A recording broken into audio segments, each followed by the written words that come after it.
Hey everyone, welcome back, and today let's solve Leetcode problem 2965 titled Find Missing and Repeated Values. So we're given a zero-indexed 2D integer matrix grid of size n by n, meaning it is a square matrix with values in the range from 1 to n squared. Now each integer appears exactly once except a, which appears twice, and b, which is missing.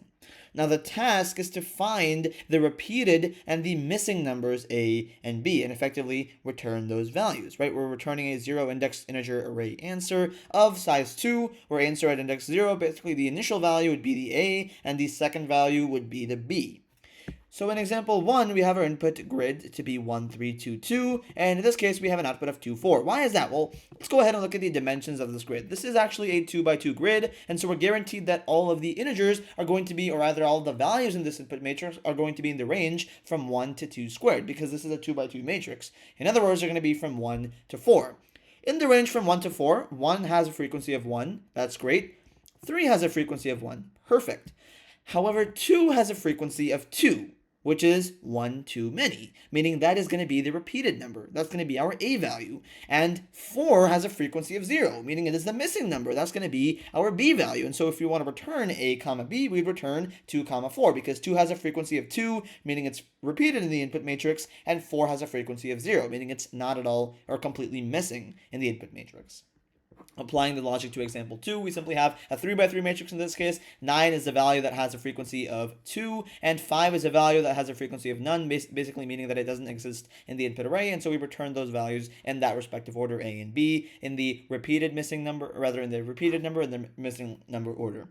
So for the constraints here, we see that n is going to be the length of the grid and the number of columns, so the number of rows and columns, and it's going to be within 50 and at least 2, and any value in the grid is always going to be within 1 and n times n, like the problem guarantees us to be, and for all x that is in between 1 and n by n, there's always going to be exactly one x that is not equal to any of the grid members, and for all values x that are in between that same range, there is exactly one x that is equal to 2 of the grid members, kind of just validating what the problem statement told us, right?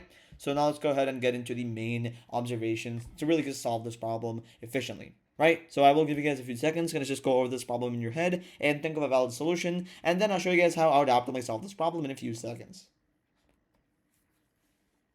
So what is the only and really vital observation to make in this problem?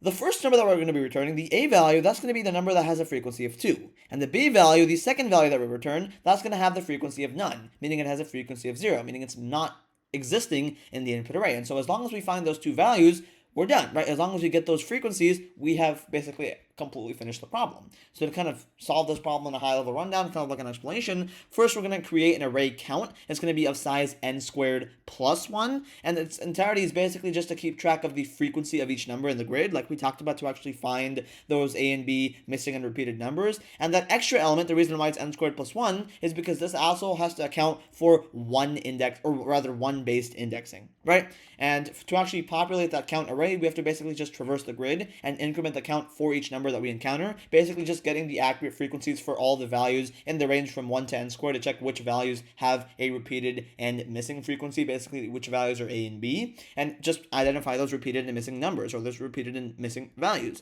right? We simply iterate through the count array after we populate it, and we get a value, which would be the repeated value. That's going to be the repeated number a with a frequency or count of 2, and the missing number b, which would be the missing number in the input matrix, which would have a frequency or count of 0 in the count array that we initialized, right?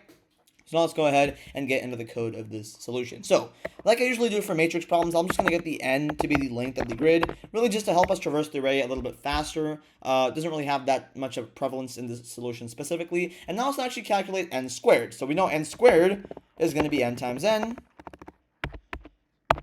And we know that's simply just going to be like this in Python, right? Basically, this is going to be the total number of elements in the grid, and we're just storing it in this n squared integer. Now, let's actually initialize the count array, and like we talked about, it's going to be initialized to all zeros, because initially, all the elements will have a frequency of 0 until we actually start populating it by iterating over the input. And instead of having a dimension of just n squared, we're going to have a dimension of n squared plus 1.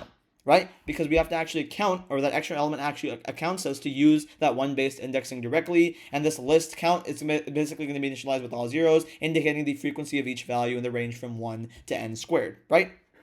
And again, that extra 1 is to account for that one-based indexing directly. Now, let's actually initialize the variables of what we're actually going to return for the repeated and missing a and b values. So I'm going to get repeated to be equal to -1, and I'm also going to get the missing value to be equal to -1. -1 is kind of like the pre-holder values, and just kind of like a placeholder. This is effectively repeated is going to be A, and missing is going to be B. This is going to be our results once we actually identify them based on their frequencies, and we're just setting up or initializing these two variables for now. So now let's actually populate the count array by iterating over the grid, or rather each cell in the grid, right, to actually get the frequency of all the values to actually get the missing and identify the missing and repeated number. So basically the way we do that, we will basically iterate through all these cells, every single row and column in the input, and basically just get its frequency. So for every row in the grid, and for every value or number in every single row, we're going to increment the count at that number by 1. Effectively, we're iterating through each row of the grid, and for each number in each row, we're incrementing its corresponding count or frequency in the count array. This is kind of like the pre-processing or populating of the count array. The count array is going to tell us which values have frequencies of 0 and 2. That's going to tell us which values are missing and repeated in that corresponding order. So now let's actually identify those repeated and missing numbers from the count array. Basically just going to loop through the count array and check which values have a frequency of 2 and 0, basically meaning which values are repeated and missing for the A and B return values. So for every single I or index in the range of 1 up until n squared plus 1. Sorry, I keep doing that. Sorry about that. Hopefully I can spell squared correctly in the first attempt one day. So for I in the range of that value, if the count at I, so basically if the value I, if it has a frequency of 2, we know it's the repeated number. So we're going to set the repeated to be I. Basically our A value or our repeated value to be the current value or index I. However, if count at I, if it's equal to 0, that means it's our B value or our missing value. And so if that's the case, well then in that case, we want to then set missing for our B value to now be the current value or index I. And effectively, once we're done processing that, we simply want to return the repeated and missing values in that specific order. To kind of reiterate what we're doing here from lines 11 through 15, we're simply actually getting the repeated and missing values. Basically, we're iterating through all the numbers from 1 to n squared in the count array, and if count at the current value or element I, if it's equal to 2, that means the number I is repeated. So we have to actually assign it I to repeated because it has a frequency of 2, meaning it is actually repeated. If count at I is equal to 0, it means the number I is entirely missing. It doesn't have a frequency of 0, it has a frequency of 0, and so we have to actually assign it to missing. And effectively, we're returning those resulting values, repeated and missing, as a list in the output.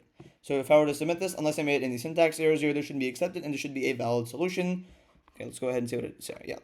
As expected, I made a very simple syntax error here. I forgot to include the equal sign, but now that should be accepted, and now it should be a valid solution. And as you can see, this really is just about as efficient as you can get it to be. So on a high-level rundown, how does the solution really work? Basically, we're effectively counting the frequency or occurrences of each value or number in the grid, and simply just identifying which number appears twice as our repeated number or our A value, and which number is missing by examining the count or frequency array.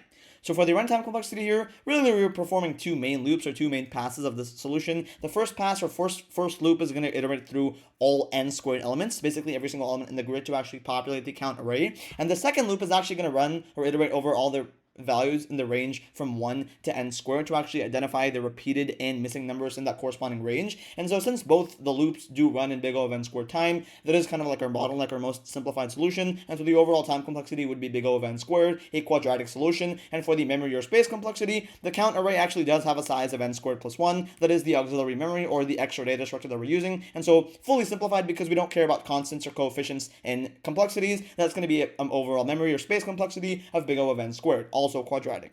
So if you guys enjoyed this solution and learned something new, please consider liking this video and subscribing to my channel. And without further ado, I will see you guys in the next video. Goodbye.